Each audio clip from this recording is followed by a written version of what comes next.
Tarım Bakanlığı'ndan patent aldık ama ilaç kozmetik olarak kullanıldığı için, yani lokal uygulama yapıldığı için Sağlık Bakanlığı'ndan şimdilik patent almamıza gerek kalmadı.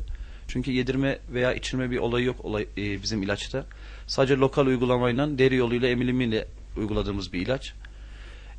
Bir kozmetik ürün olarak da Dermatoloji Federasyonu'ndan bir arkadaşımız tekrardan onun için de kozmetik ürün olaraktan sertifika başvurusunda bulundu. Onu da bekliyoruz. Yaklaşık 32 tane bitkiden oluşuyor ilacımız. 14 tane çiçekli, 18 tane çiçeksiz bitkinin karışımıyla bir mayası var. Mayalayıp bir müddet beklettikten sonra soğuk zincir şeklinde koruyoruz bu ilacı. İlaç tabii ilk başta ilk en sık kullandığımız olay kronik ağrılardı. Kronik ağrıları birkaç saniye içerisinde geçirdiğini fark ettik. Kronik ağrılarda tabii özellikle tip 2 diyabette %100'e yakın başarısı var. İnsülini kesip tabii hastanın da biraz uyumuyla tamamen diyabetsiz bir hayat sağlayabiliyor insanlara.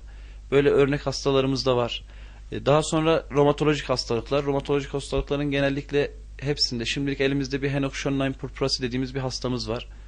Burada ve Henoch-Schönlein sendromlu hastamız hiçbir sıkıntısı kalmadan hayatına devam ediyor. Hatta delta kortillerini de kestik, yani hastanın ilaçlarının çoğusunu kullanmadan hayatını idame ettiriyor. Romatoid artritli eklem romatizması dediğimiz bir hastamız var gene takip ettiğimiz ve sabah uyandığında 30 dakikaya geçen tutulmaları vardı bu hastanın. İlacın uygulama şeklini biz ilk aynı gün içerisinde sonucunu alacak şekilde zaten başlıyoruz.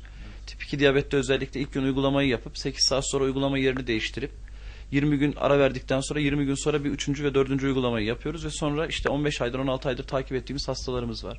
Kronik ağrılar olan hastalıklar dediğimiz hastalıklar, özellikle baş ağrısı olan migren, sinüzit hastaları.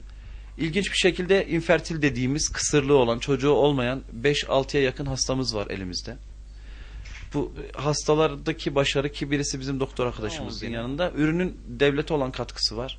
Devlete olan katkısı da diyabetli hastanın insülinini kesmek.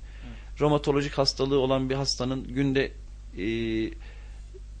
10-15 tane hap yutmasını engellemek gibi bir başarısı var ilacın. Ki bu devlete olan katkısı, sonuçta bu katkı bize de dönüp geliyor. Ki kendi diyaliz hastam vardı. Diyabetten dolayı böbreklerini yitirmiş. Şekerden dolayı.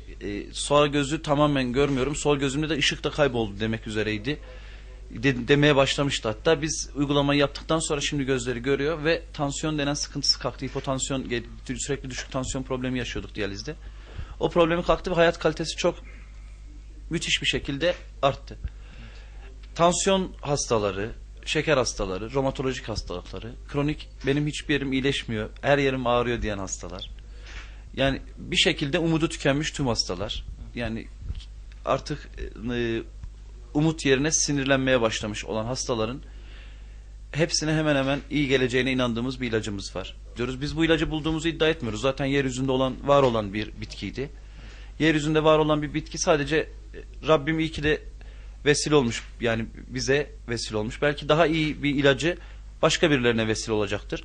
Ama şimdilik elimizde böyle bir ilaç var ve biz bulduk demiyoruz, bunu vardı. Keşfettik bir şekilde. Rabbim bize nasip etti. Atilla Bey, siz de bu ilacı kullananlardan birisiniz. Hastalığınızı anlatır mısınız önce? Ben 12 yıllık şeker hastasıydım. Halsizlik, ağız kuruması, sık sık idrar, hayat kalitem çok düşüktü. Psikolojim bozuktu. Artık sinirliydim. Evde de huzursuzluk çıkarıyordum. Yani evde de bir huzurumuz yoktu. Bu ürünü kullandıktan sonra çok şükür bu şikayetlerim gitti.